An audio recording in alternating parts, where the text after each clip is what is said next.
But to start with off here, Tom mớiរៀនធ្វើយើងអំពី nested formula how to count question បានសួរនៅក្នុង video មុនគឺអំពី how many person who are in top management and how many person who are in middle management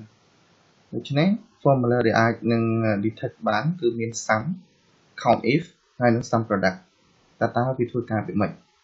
ដូច្នេះយើងមើលទាំងអស់គ្នានៅក្នុងនេះគឺ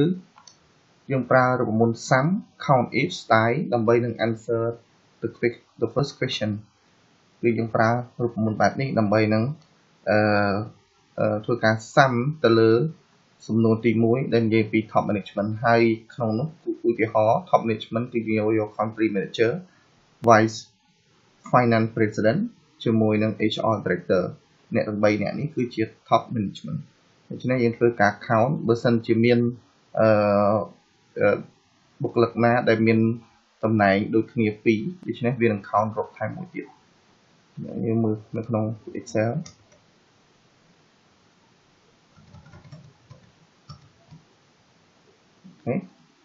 ដូច្នេះយើងក្នុងនេះគឺយើងមាន list តារាង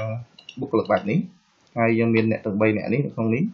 គឺសម្រាប់ជា top management ហើយបើសិនជានៅក្នុងនេះយើងមាន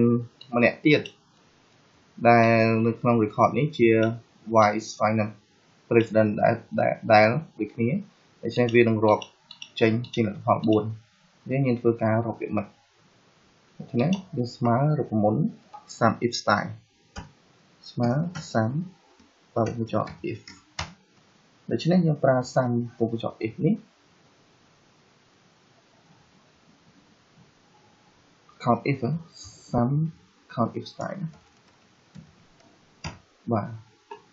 count if ដូច្នេះយើង select ទាំងអស់នេះយើងកបិះមកបន្តមកយើងដាក់សញ្ញាគ្នាបនេះគឺជាសញ្ញា array បាទបិទវាបិទវិញមកបិទមុខកញ្ចក់ហើយបិទមុខកញ្ចក់ទៀតតែនៅត្រង់នេះយើងដាក់ឈ្មោះមកយើងហៅឈ្មោះទាំងអស់ហ្នឹងឃើញមក country manager វាមក vice finance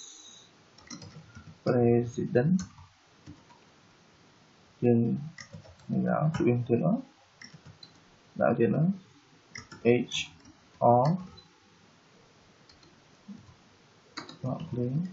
director បាទហើយយើងថាដូច្នេះនៅឃើញនៅក្នុងនេះគឺយើងបានបង្ហាញឃើញថា sum ជាមួយ count if គឺបង្ហាញប្រាប់ថាមាន4ជា top management ក្នុង sum ជាមួយ count if ឥឡូវយើងមើលមួយទៀតគឺទៅលើ sum product ហើយនឹង count if ដូច្នេះ sum product count if យើងមើលយើងប្រើរូបមន្តបែបដូចនេះដូច្នេះយើងដាក់ sum product count if style ដើម្បី answer question ទី2ហើយ sum product count if ជាមួយ title ដដែលប៉ុន្តែយើង list down title នៅក្នុង table 1ឬក៏នៅក្នុង list 1បន្ទាប់មកយើង name វាដាក់ជា middle management ដូច្នេះនេះគឺជា list ដែលខ្ញុំបានរៀបចំព្រោះហើយខ្ញុំបាន name វានៅក្នុង formula យើងមើល name manager នេះខ្ញុំបាន name វាជា middle management យើងអាច edit មើលនេះជា middle management ខ្ញុំបាន name ខ្ញុំបាន name វាបែបនេះណាបន្តមកគឺខ្ញុំ name វារួចហើយខ្ញុំហៅឈ្មោះវាយកមកប្រើស្មើ sum product ដូច្នេះ sum product នឹងដាក់ count if ពេលដាក់ count if បែបនេះខ្ញុំ select array មកខ្ញុំទៅវាមួយទៅបន្តមកយើង select ទៅលើ list យើងក៏បានយើងដាក់ថា middle management ក៏បានពីព្រោះយើងបាន name វារួចហើយនេះយើងដាក់មកទៅវា middle management យើងបិទមុខកញ្ចក់មួយទៀតមកហើយ enter ទៅដូច្នេះគឺ middle management ទាំងអស់មាន6ប៉ុន្តែក្នុង list យើង1 2 3 4 5តែនៅក្នុងនេះគឺយើងមាន6គឺយើងមើលតាមនេះ1 2 3 4 5 6បាទដូច្នេះនេះគឺជា answer នៅក្នុងមេរៀនរបស់យើងដូច្នេះខ្ញុំមានសំណួរបន្តមកទៀតគឺបែរថា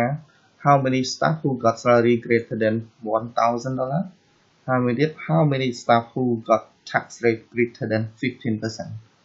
ដូច្នេះសំណួរទាំងអស់នេះអ្នកត្រូវបកស្រាយនៅក្នុងវីដេអូបន្ទាប់